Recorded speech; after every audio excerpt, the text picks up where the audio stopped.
Franck Ferrand raconte sur Radio Classique.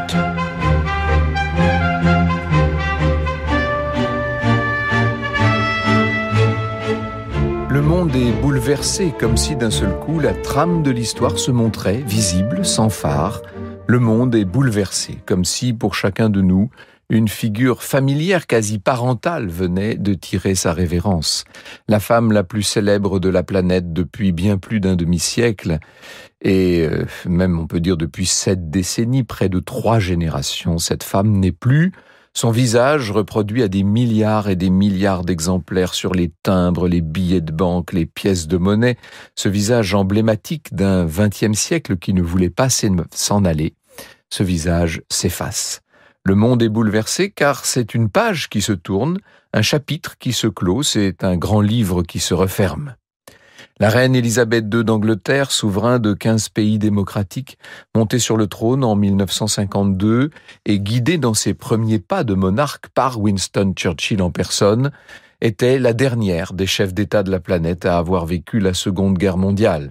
On a pu dire que le XVIIIe siècle avait attendu pour commencer vraiment la mort de Louis XIV. Eh bien, même si la plupart des analystes font démarrer le XXIe à l'effondrement des tours jumelles de Manhattan, il me semble que pour s'imposer vraiment et pour imposer sa barbarie d'écran, son ultracapitalisme, ses assauts contre l'humanisme et ses affreuses éoliennes, le XXIe siècle aura véritablement attendu que s'éteigne Élisabeth, fille de George VI, petite-fille de George V, arrière-petite-fille d'Édouard VII et arrière-arrière-petite-fille de son aïeul préféré, la seule à qui l'on puisse la comparer sans déroger, la reine Victoria elle-même.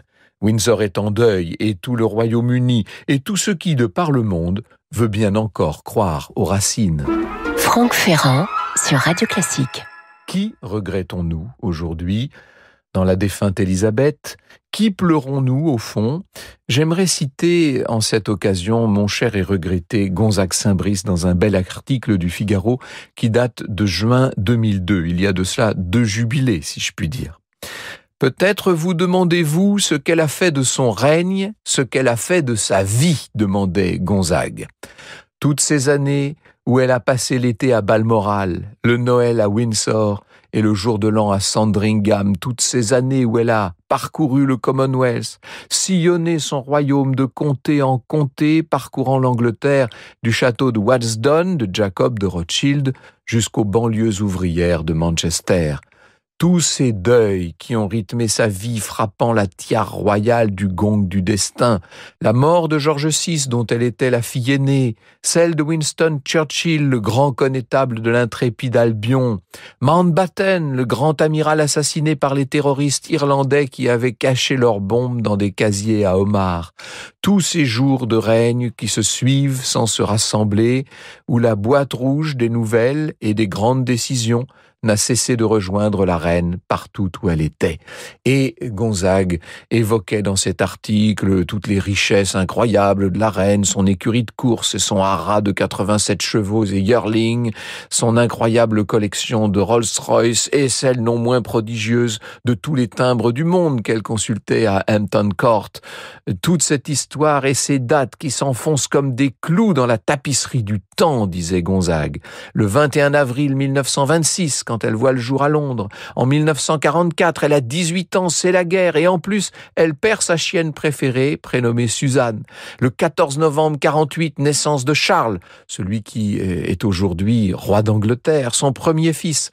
Le 6 février 1952, c'est la mort de son père, et le 2 juin 1953, son couronnement en l'abbaye de Westminster. Bien sûr, ce couronnement, entre parenthèses, ça a été le moment sacré d'Élisabeth. Évidemment, on en parle toujours comme d'une espèce de grande fête télévisée dans l'Europe entière et même dans le monde. Il ne faut pas oublier comment Élisabeth II est devenue reine à l'âge de 26 ans seulement, dans des conditions incroyablement dramatiques. Un couronnement où elle a fait une sorte de serment définitif à son peuple, serment qu'elle tiendra pendant tant et tant de décennies. Je reprends le cours de ce bel article de Gonzague. Que pensait Élisabeth II ce jour-là, nous dit-il, à propos du sacre de Westminster, car c'est une monarchie sacrale que la monarchie britannique, bien sûr, c'est moi qui précise ça. Quel mot murmura-t-elle pour elle-même pendant la cérémonie? Peut-être celui de l'écrivain Rudyard Kipling. Non seulement nous étions heureux, mais en plus nous le savions. C'était le début des années 50 et régnait à Londres cet air léger de juin, loin de tout regret, et même en cet été glorieux de la nostalgie de l'Empire. À Brighton, nous dit Gonzague-Saint-Brie, qui a été élevé, vous savez, à Brighton, un vieux monsieur, le brigadier général, m'avait expliqué pourquoi les corbeaux de la tour de Londres avaient les ailes coupées. Terriblement intrigué par cette histoire autour de la fonction mystérieuse de ces oiseaux, j'avais appris que selon la légende, leur disparition annoncerait la fin de la royauté. Plus tard, j'appris aussi que la reine, colombophile, comme son grand-père, entretenait 200 pigeons voyageurs dans le colombier de Sandringham. Il faut dire que ces fameux volatiles n'étaient pas tout à fait anachroniques, puisqu'ils avaient été utilisés pendant la Première Guerre mondiale par les services secrets de Sa Majesté. Aujourd'hui, concluait Gonzague en ce 15 juin 2002 donc. Aujourd'hui, j'attends avec impatience le Trooping the Colours, cette parade militaire pour l'anniversaire de la souveraine où je pourrais revoir les rues de Londres pleines de Dinky Toys et retrouver la sensation vibrante des inoubliables souvenirs du jour du couronnement, le son triomphant des trompettes et les salves des canons de Tower Hill, la couronne impériale avec ses pierres précieuses, signe suprême de la majesté, le carrosse surchargé de dorures franchissant les grilles du palais tiré par les 8 chevaux gris de l'écurie royale de Windsor, les 400 enfants qui se mettent à chanter dans le chœur et les dames d'honneur en robe de satin blanc coiffées de guirlandes de fleurs, sans oublier bien sûr les King's Men et les Horse Guards qui sont les gardiens rouges de la mythologie de toutes les enfances. Ce jour-là, disait-il, je me demanderais peut-être ce qui resterait des tréteaux du rêve si le songe doré de la monarchie venait à disparaître. Nous aurions peu ou prou tous alors ce réflexe de crainte de la privation du merveilleux qui fut celui d'un petit Anglais. Lorsqu'il apprit la mort du grand écrivain Charles Dickens, l'enfant posa simplement cette question inquiète. « Et le Père Noël, il va mourir aussi ?» Oui, cher Gonzague, je pense que c'est un peu aujourd'hui le Père Noël qui s'en est allé avec elle. Vous écoutez Radio Classique. Je suis peut-être un peu pris de court, mais j'ai beau chercher comme ça, le seul souverain auquel j'aurais envie de comparer la reine Élisabeth II, c'est un de nos souverains à nous, c'est Louis XIV. Je l'ai fait tout à l'heure en parlant du début du XVIIIe siècle. On peut dire que là, définitivement, nous sommes tombés dans le XXIe aujourd'hui. Même style, d'une certaine manière, même sens exacerbé du devoir entre ces deux monarques, même plaisir et même peut-être jubilation à s'en acquitter à la perfection, même simplicité en privé. Vous savez qu'on dit que Louis XIV se découvrait devant la moindre servante dans les couloirs de Saint-Germain ou de Versailles. Eh bien, évidemment que la reine Élisabeth en privé était d'une très grande humilité, mais alors en public, une infinie majesté, même intelligence simple, très peu portée sur les choses de l'intellect, mais alors aussi la même passion pour les chevaux, pour les chiens, pour la nature, même autorité bienveillante et souvent lasse envers une famille qui n'aura épargné ni le roi de France ni la reine d'Angleterre, même conscience suprême au fond d'incarner l'identité et la destinée collective d'un peuple. Réfléchissez un peu à cette comparaison et vous verrez que, mis à part peut-être une certaine vanité chez Louis XIV qu'on était loin de retrouver chez Élisabeth, les deux souverains se seront ressemblés beaucoup plus qu'on ne pourrait le croire, et pas seulement dans la longévité et les records de durée de règne.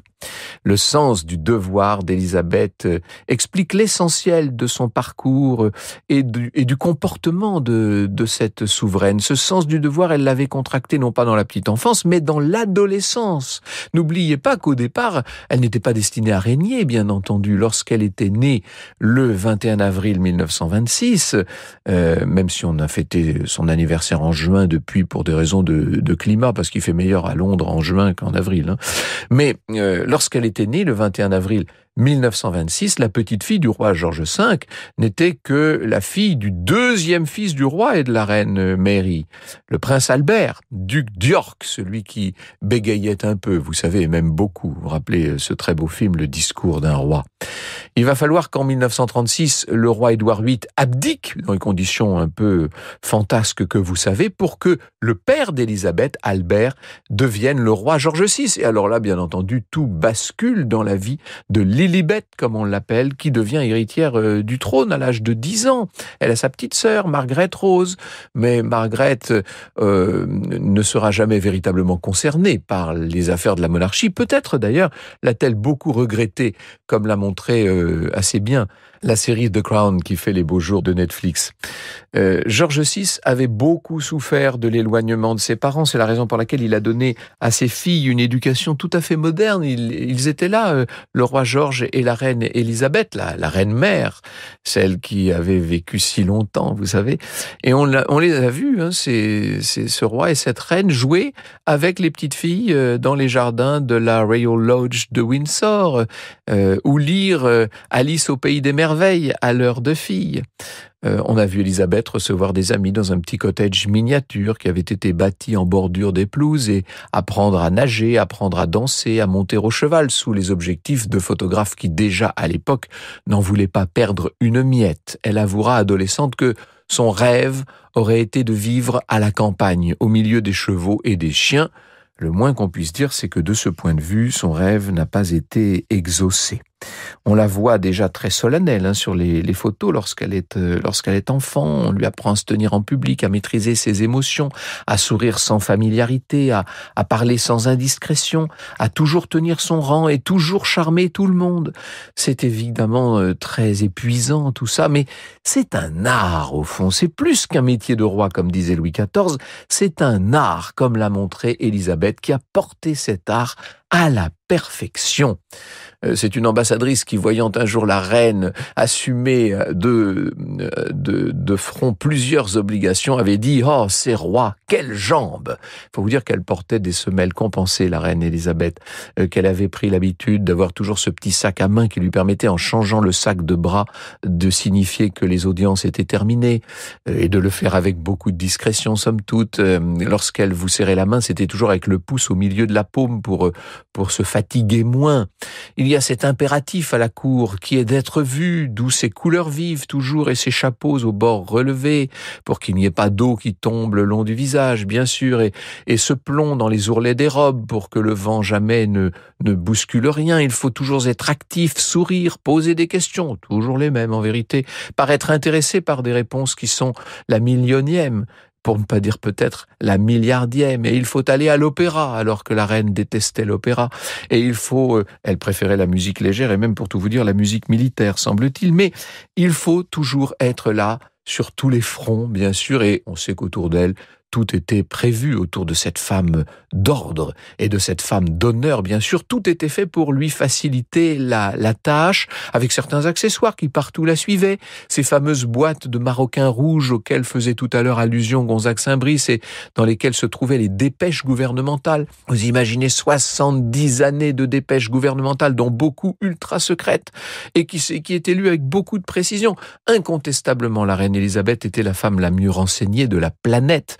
Sa théière aussi, et son eau favorite pour le thé qui la suivait partout, et puis une tenue de deuil au cas où, tenue de deuil qui, hélas, aujourd'hui aurait pu servir. Franck Ferrand sur Radio Classique.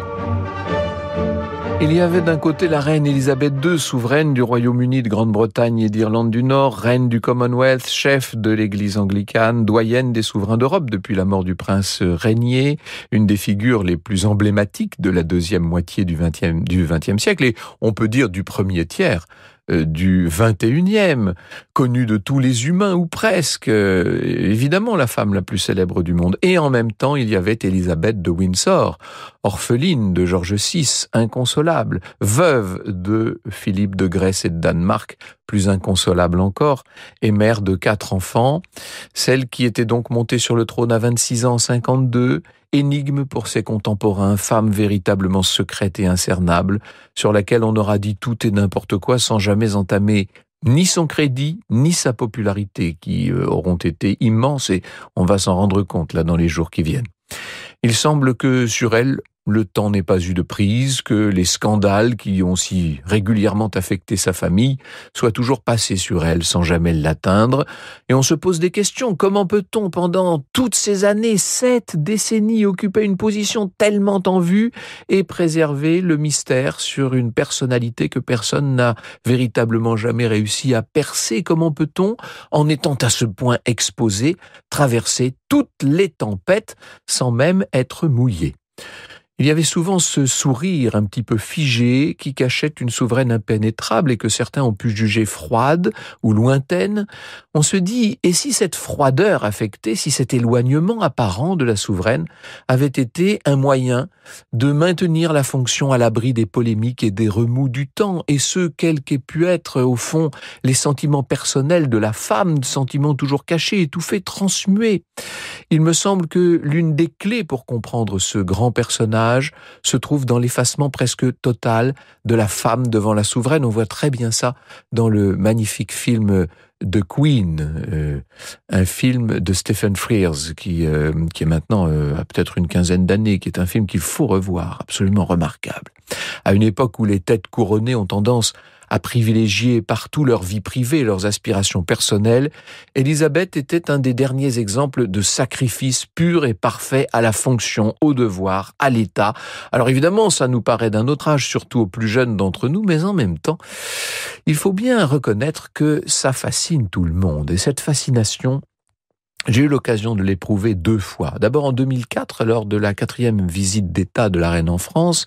C'était à l'occasion du 100e anniversaire de l'entente cordiale. Et pour tout vous dire, habitant moi-même pas très loin de l'Élysée, j'avais fait exprès d'aller promener mon chien du côté de l'hôtel de Marigny, où résidait la souveraine. Et le hasard a bien fait les choses. J'ai vu soudain, alors que j'étais là avec mon petit chien, j'ai vu s'ouvrir les portes et la Rolls rouge Grenat, ce modèle Phantom 6 sortir, surmonté du fanion aux armes des Windsor et qui roulait là, qui glissait, j'ai envie de dire, dans ce quartier de l'Élysée. J'ai vu que la reine fixait mon petit chien avec attention et j'avais été tout de suite frappé par l'aura qu'elle avait, cette espèce de présence quasiment surnaturelle, vous savez. Alors évidemment que la célébrité et le costume bleu ciel très pétant, tout ça devait jouer son rôle, mais tout de même, c'était assez extraordinaire. Et ça, j'ai pu le constater une 2e fois, et c'était cette fois beaucoup plus récemment, en juin 2014, puisque j'ai eu, c'est la seule fois que c'est arrivé, mais j'ai eu l'honneur d'être reçu en privé, comme on dit, par la reine à l'occasion d'une autre visite d'État qu'elle effectuait, et cette fois c'était pour le 70e anniversaire du débarquement. J'avais écrit mes impressions dans une préface, la préface à l'album que Catherine Ryan, un livre souvenir qu'elle avait consacré à Élisabeth II il y a quelques années maintenant.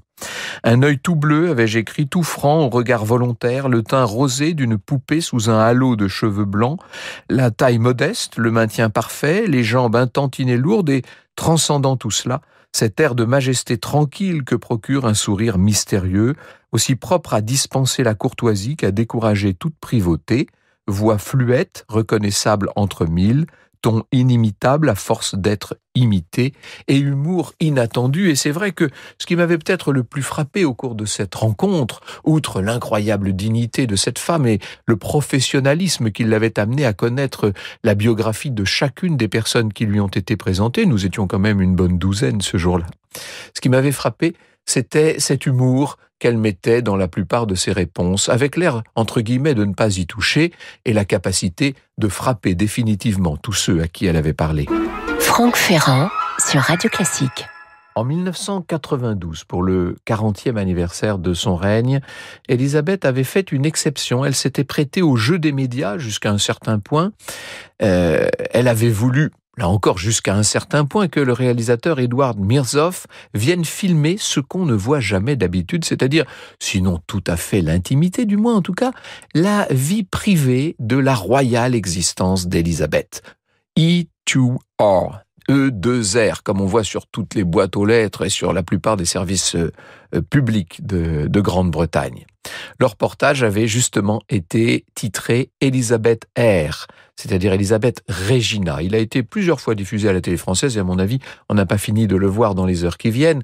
Chose inouïe, la reine s'y exprime assez librement sur ce qu'elle appelle son métier. Vous voyez encore la réminiscence Louis XIVienne. Je cite Elisabeth II. La plupart des gens, dit-elle, ont un travail qu'ils peuvent quitter quand ils rentrent à la maison. Eh bien, dans cette existence-ci, le travail et la vie vont de pair. On ne peut pas vraiment séparer l'un et l'autre. Il s'agit de mûrir dans un rôle que l'on s'habitue à jouer et d'accepter le fait que le sort l'ait voulu ainsi, parce que je crois que la continuité est une chose très importante. C'est assez étonnant que la reine parle. Encore une fois, elle n'a jamais donné d'interview dans son règne, bien entendu. Donc, c'est très rare qu'elle s'exprime de cette façon. Elle disait encore, il faut se faire une idée du travail que cela comporte et ensuite de ce que rétrospectivement on peut y trouver de satisfaisant. J'ai la forte impression qu'en fin de compte, la formation est la réponse à beaucoup de choses. On peut faire beaucoup de choses si l'on y a été convenablement formé, et j'espère l'avoir été. Où que vous soyez aujourd'hui, madame, rassurez-vous, il n'y a aucun doute sur ce point.